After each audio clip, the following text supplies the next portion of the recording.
Hello बच्चों, स्वागत है आपका हमारे YouTube चैनल व्योम किड्स एजुकेशन में। और जैसा कि आप सब जानते हैं कि हम आजकल हिंदी की वीडियोस बना रहे हैं, तो आज हम हिंदी में पढ़ने जा रहे हैं भाषा मीन्स लैंग्वेज। इस वीडियो में हम पढ़ेंगे कि भाषा किसे कहते हैं और भाषा कितने प्रकार की होती है, और भी बहुत सारी बातें हम इस वीडियो में जानेंगे। तो आइए शुरू करते हैं। इस चित्र में आप दो बच्चे देख रहे हैं जो आपस में बात कर रहे हैं। एक लड़का है और एक लड़की है। लड़का लड़की से कहता है, क्या तुम मुझे अपनी हिंदी की कॉपी दे सकती हो?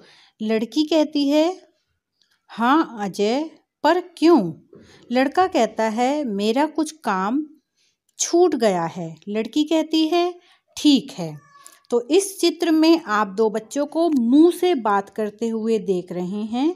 यहाँ अजय और लता बोलकर मीन्स मुंह से अपनी बात कर रहे हैं और सुनकर समझ रहे हैं। ऐसे ही आप इस चित्र में एक टीचर को पढ़ाते हुए देख रहे हैं। पहले आपने दो लोगों को बात करते हुए देखा मुंह से बोलकर, लेकिन इस चित्र में जो टीचर है वो ब्लैक बोर्ड पर लिखकर समझा रही है और बच्चे पढ़कर समझ रहे हैं।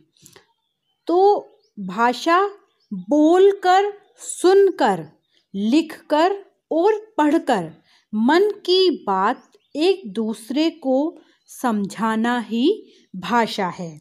मतलब जब हम अपनी बातों को किसी को बोलकर या किसी की बातों को सुनकर या हम लिखकर या कोई हमें लिखकर बता रहा है हम उसे पढ़कर समझते हैं, तो वही भाषा कहलाती है। अब आगे हम पढ़ेंगे भाषा के रूप। हाँ बच्चों, भाषा के भी रूप होते हैं। आगे देखते हैं भाषा के कितने रूप होते हैं। यस, भाषा के दो रूप होते हैं। कौन कौन से होते हैं?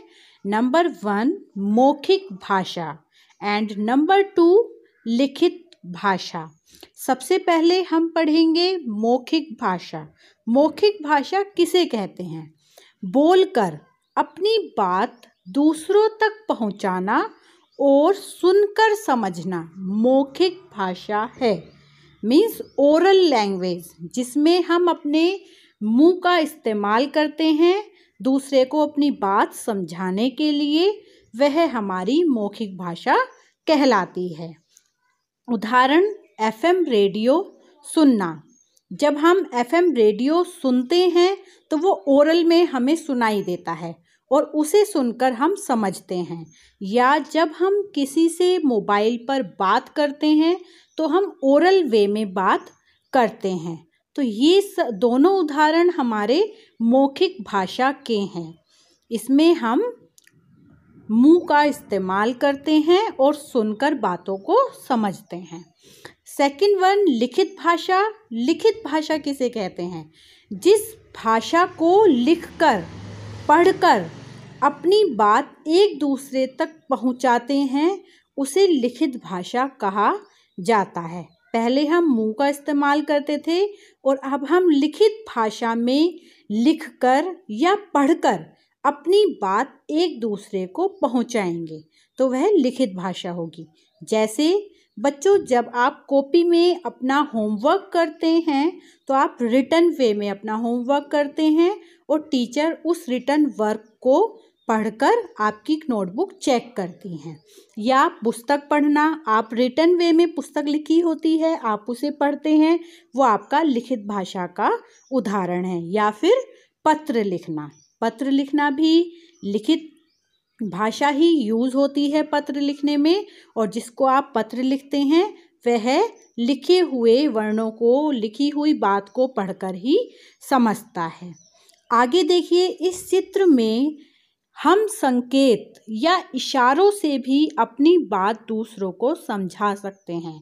जैसे आप इस चित्र में देख रहे हैं, यहाँ कुछ बच्चे दौड़ने के लिए तैयार हैं और रेफरी झंडा नीचे करके दौड़ शुरू करने का आदेश दे रहा है। इशारों या संकेतों द्वारा अपनी बात दूसरों तक पहुंचाना सांकेतिक भाषा है। जब हम इशारों से या साइंस के थ्रू अपनी बात दूसरों तक पहुंचाते हैं तो वह सांकेतिक भाषा कहलाती है।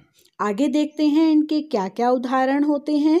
जैसे ट्रैफिक सिग्नल्स, जब आप रोड पर जाते हैं और ट्रैफिक सिग्नल्स देखते हैं तो ट्रैफिक सिग्नल्स को, उनकी लाइट्स को देखकर ही उन्हें फॉलो करते हैं, तो वो हमारी सांकेतिक भाषा के अंतर्गत ही आता है। या फिर डंब शेराइट्स। इस वीडियो में हमने क्या जाना? बोलकर, सुनकर, लिखकर, पढ़कर मन की बात एक दूसरे तक पहुंचाना, समझना और समझाना भाषा है। भाषा के दो रूप होते हैं, मौखिक और लिखित। अपनी बात दूसरों तक पहुंचाने के लिए हम संकेतों का भी प्रयोग करते हैं। इस वीडियो में आपने जाना भाषा किसे कहते हैं, भाषा के कितने रूप होते हैं और हम अपनी बात दूसरों तक पहुंचाने के लिए संकेतों का भी प्रयोग करते हैं। अब ये एक्स्ट्रा फैक्ट्स हैं, ये भी जानिए। संसार में कई भाषाएं बोली जाती हैं, जैसे अंग्रेजी, रूसी, अरबी, ग्रीक आदि। और इंडिया में मीन्स भारत में भी हिंदी के अलावा बहुत सारी भाषाएं बोली जाती हैं, जैसे बंगला जो कि बंगाल में बोली जाती है, तमिल, मराठी, पंजाबी आदि भाषाएं इंडिया में भी बोली जाती हैं। ज़रूर बताइएगा आपको मेरी वीडियो कैसी लगी। आई होप आपको ये टॉपिक समझ आ गया होगा और आगे भी मैं बहुत सारी वीडियोस आपके लिए बनाती रहूँगी। मेरी वीडियोस देखते रहिएगा और वीडियो को देखने का बहुत बहुत धन्यवाद।